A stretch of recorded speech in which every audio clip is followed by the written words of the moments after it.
ஜுவானன்றவர் வந்து பிரதிநிதியா இருக்கல தமிழ் மக்கள் விடுதலை அவர் டைரக்டர் அரசாங்க ஊழியர் அவர் வேலை சார்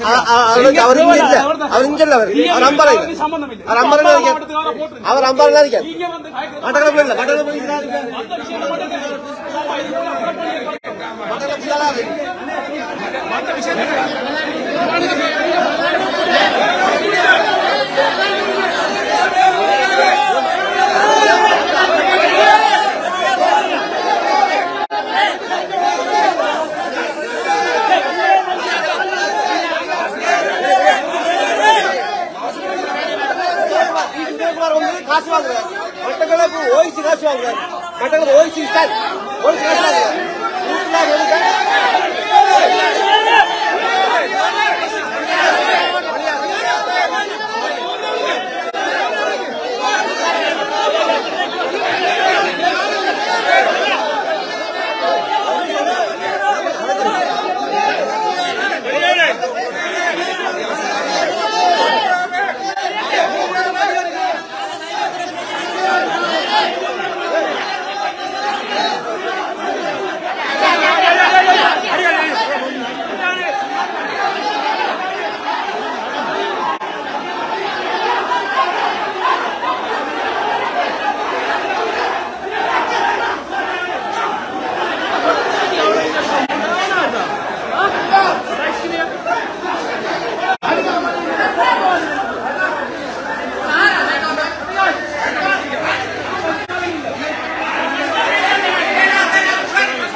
இப்படிதான் கேசில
மாவட்டத்திலே வன்முறையை இவ்வாறாக அராஜகம் அடாவடித்தனமினூடாக கடந்த காலத்தில் இந்த மாவட்டத்தை அடக்குவது போல இனி வரும் காலங்களில் இவர்கள் அடக்க முடியாது. லாங் ட்ரிப் பஸ்ஸோடும் சுரேனர் நகர்ஸுடைய பிரதிநிதி தான் இந்த வந்து சத்தம் போடுறார். அவங்களும் இதில் லாபம் அடைகிறவர்கள். நாங்கள் பேசுறது அடிமட்டத்திலே கஷ்டப்பட்டு எங்களுடைய ஷார்ட் ட்ரிப் போடுற பஸ் கொரோனா காலப்பகுதியிலே இந்த ஒரு தனியார் சேவை கொரோனா காலப்பகுதியிலே மக்களுக்கு ஒரு சேவை வேணும் என்று கேட்ட பொழுது தராதவர்கள் 2008ஆம் ஆண்டு முதலமைச்சராக இருக்கும் பொழுது இந்த குழப்பத்தை உருவாக்குறதுக்காக மூல காரணமாக இருந்தவருடைய பெயரை தான் நான் இந்த குறிப்பிட்டிருக்கிறேன். அவங்களுடைய லாபத்துக்காக செயல்படுறதாக நாங்கள் அல்ல. இந்த இடத்திலே நாங்கள் இந்த அராஜகமான செயல்பாடு மிகவும் வன்மையாக நாங்கள் கண்டிக்கிறோம். நாங்கள் ஜனநாயக வழியிலே வந்து போலீசுடன் இருந்து நாங்கள் உரையாடும் பொழுது இவ்வாறாக வன்முறையாக செயல்பட்டு என்னை தாக்குவது முயற்சிருக்கிற அளவுக்கு எல்லாம் மட்டக்களப்பு மாவட்டத்திலே மக்களும் இல்லை, இந்த அராஜகத்துக்கு அனுமதியும் இல்லை என்பதை இந்த இடத்தை சொல்ல வேண்டும். குறிப்பாக இந்த விடயம் தொடர்பாக கிழக்கு மாகாண ஆளுநருடைய கவனத்துக்கு நான் இதை எடுத்து சென்றிருக்கிறேன்.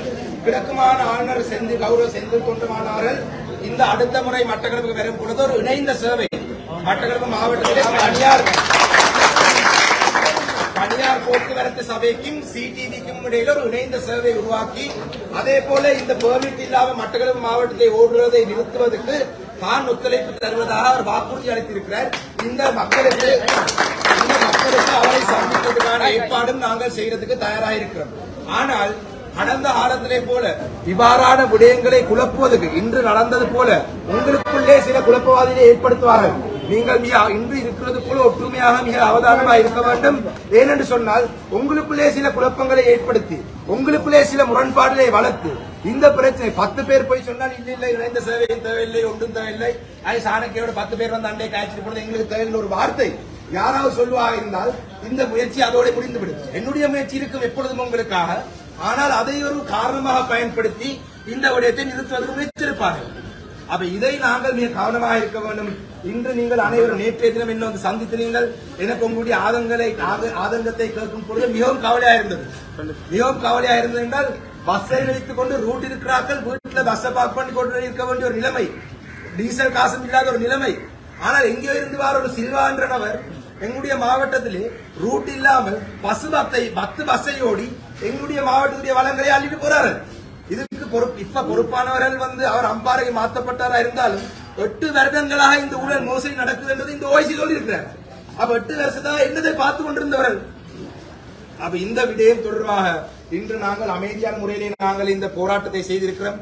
இது அமைதியான முறையிலே முடிவடைய வேண்டும். எந்த வன்முறைக்கும் நாங்கள் போகக்கூடாது. நாங்கள் வன்முறைக்கு எதிரானவர்களாக நாங்கள் இருக்க வேண்டும். ஏனென்றால் அவருடைய நோக்கம் எங்களுடன் ஒரு கருத்து முரண்பாட்டை ஏற்படுத்தி இங்கு இருக்கிறவர்களுக்கு ஏதாவது ஒரு அச்சுறுத்தல் ஏற்படுத்த முயற்சியிருப்பார்கள். நீங்கள் சங்கமாக ஒற்றுமையாக இருந்தால் அவ்வாறான அச்சுறுத்தல்களுக்கு நீங்கள் இடம் அளிக்காமல் இருக்கலாம். இந்த விடயத்தை நீங்கள் மிக ஒற்றுமையாக நீங்கள் அனைவரும் இருக்க வேண்டும் என்ற தன்னுடைய அன்பான வேண்டுகோள். இந்த விடயம் தொடர்பாக நான் இந்த வாரத்திலே பாராளுமன்றத்தில் நான் பேசுவேன். நிச்சயமாக ஜனாதிபதியுடைய கவனத்துக்கு நாளைய தினம் மாலையிலே 3 மணிக்கு ஜனாதிபதிக்கும் தமிழ் தேசிய கூட்டணிகளிலான சந்திப்பு இருக்கு. அது பொதுவாக என்னுடைய அரசியல் தீர்வோடு சம்பந்தப்பட்ட விடயங்கள் மாத்திரம் பேசுவதற்கான கூட்டம் இருந்தாலும் இந்த நடந்த சம்பவத்துக்காக நான் இந்த விடயத்தை நாளைய தினம் ஜனாதிபதியுடைய விசேட கவனத்துக்கும் நான் எடுத்து செல்கிறேன். எனக்கு இருக்கிற ஒரே ஒரு ஆதங்கம், மட்டக்களப்பு மாவட்டத்தில் இவ்வாறான அராஜகங்களுக்கு நாங்கள் இங்கு இடம் அளிக்க கூடாது. நான் தவறு செய்தால் நீங்கள் என்னை விமர்சிக்கக்கூடிய உங்களுக்கு அந்த அதிகாரம் இருக்கு. நான் கேட்டுட்டு இருக்க வேண்டும். நான் ஒரு பிழை செய்தால் இல்லை நீங்கள் உங்களுடைய கருத்துரை சொன்னால் நான் கேட்க வேண்டும். நாங்கள் மக்களுடைய பிரச்சனையை கலைக்க வரும் பொழுது தனிநபர்களுக்காக வக்காலத்து வாங்கி இந்த குழப்பத்தை ஏற்படுத்தி வர நாங்கள் இந்த வன்மையாக கண்டிக்கிறோம். நீங்களும் என்னுடைய இந்த உரையாடல் முடிந்ததுக்கு அப்புறம் அமைதியான முறையிலே உங்களுடைய பஸ்ஸலை எடுத்து நீங்கள் உங்களுடைய இடங்களுக்கு செல்ல வேண்டும் என்ற அன்பான வேண்டுகோளை விட இல்லை என்று சொன்னால் சாணக்கியன் அவர்கள் வந்து ஒரு குழப்பத்தை ஏற்படுத்தி விட்டார் என்ற அவப்பேர் நாளைய தினம் கொழும்பிலே பேசும் பொருளாக எது வரும் என்று சொன்னால் தனியார் பஸ்ஸையினூடாக ஒரு முரண்பாடு வந்தது என்று தான் செய்தி வருமே ஒழிய இந்த பிரச்சனை செய்தி வெளியில வராது. 10 பேர் கொல்லப்பட்ட 10 பேருடைய நீதி கிடைக்காது. 11 பேராய் மாறிவிட்டது. இன்னும் எத்தனையோ பேர், ஏன் எங்கட சகோதரர் கிறிஸ்டி கூட இவரது சக்தி டிவியில இந்த